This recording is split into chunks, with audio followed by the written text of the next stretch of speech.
નમસ્કાર મિત્રો, આજે એક નાનકડા ગામની અને એક ખેડૂત અને એના ઘોડાની વાત કરવાની છે. ગામડામાં રહેતા એક ખેડૂત પાસે એક જાતવાન ઘોડો હતો. આખા પંથકમાં બધા એના ઘોડાના ખૂબ જ વખાણ કરતા. કેટલાક ઘોડસવારો આ ઘોડાને મોંઘા દામ આપવા તૈયાર હતા, પરંતુ ખેડૂત ઘોડો વેચવા માંગતો ન હતો,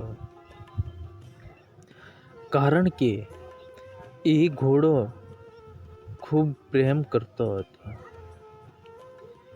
એક દિવસ સવારે જાગીને એને જોયું તો એનો ઘોડો ગાયબ હતો. એણે ઘોડાને શોધવાનો ખૂબ પ્રયાસ કર્યો, પણ ઘોડો ન મળ્યો. ગામના લોકોએ આ ખેડૂતને કહ્યું, ભાઈ, તારા નસીબમાં ખરાબ છે, તમારો જાતવાન ઘોડો ચોરાઈ ગયો.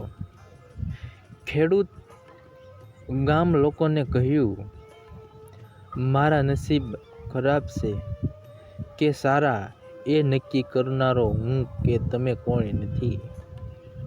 કુદરતના આયોજનને સમજી શકવા માટે આપણે કોઈ સક્ષમ નથી.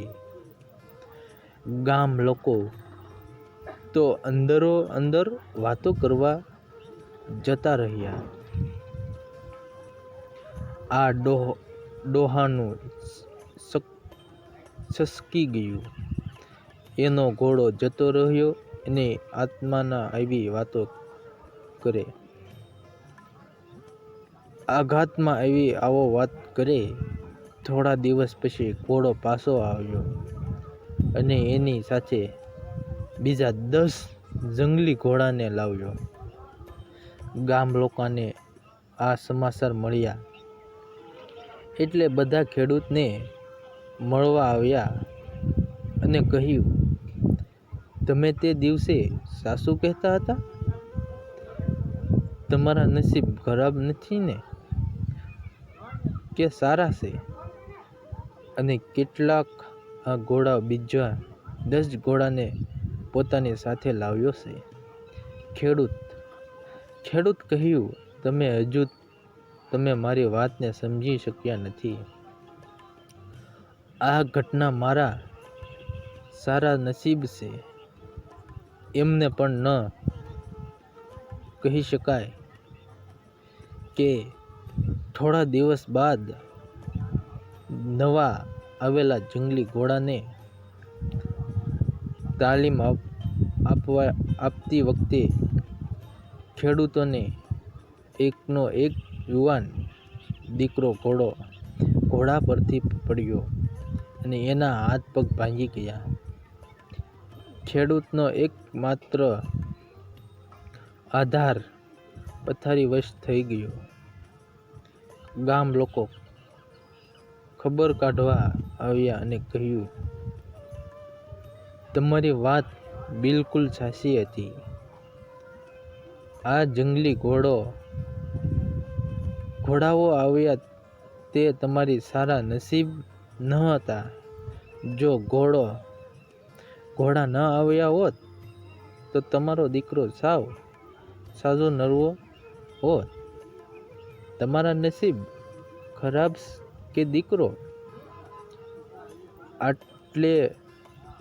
ખાટલે પડ્યો? ખેડૂતે દુઃખી થતા કહ્યું, ભાઈઓ, દીકરાના હાથ પગ ભાંગ્યા તો એ મારા ખરાબ નસીબ છે. એમ પણ ન કહેવાય, કારણ કે કુદરતના કાર્યનો તાગ કાઢવો એ મુશ્કેલ છે. જેથી કહી શકાય કે થોડા સમય પછી યુદ્ધ જાહેર થયું. સરકારના માણસો ગામમાં આવીને બધા જ યુવાનોને યુદ્ધમાં લડાઈ કરવા માટે ફરજિયાત લઈ ગયા.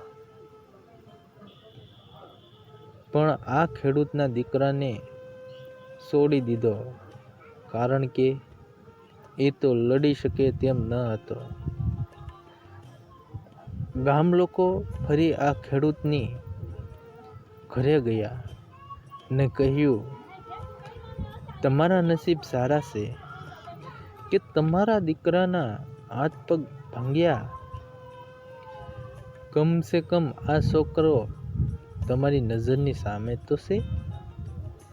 ખેડૂત કહે. ખડખડાટ હસવા લાગ્યા.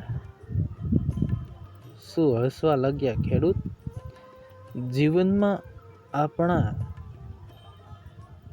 જીવનમાં આવતા ચડાવ ઉતાર જીવન આપનારા એ ગોઠવેલા છે.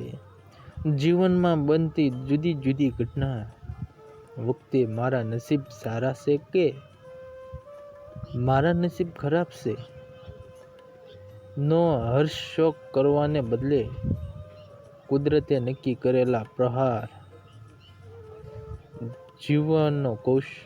જીવનનો કાને મુક્ત રીતે વહેતી મૂકવામાં આવે તો એની મજા કંઈક જુદી જ છે. જો ખેડૂત આવા દુઃખનું રોયા કરે તો તે આગળ વધી શકે જ નહીં અને ખરાબ વિચારોને કારણે તે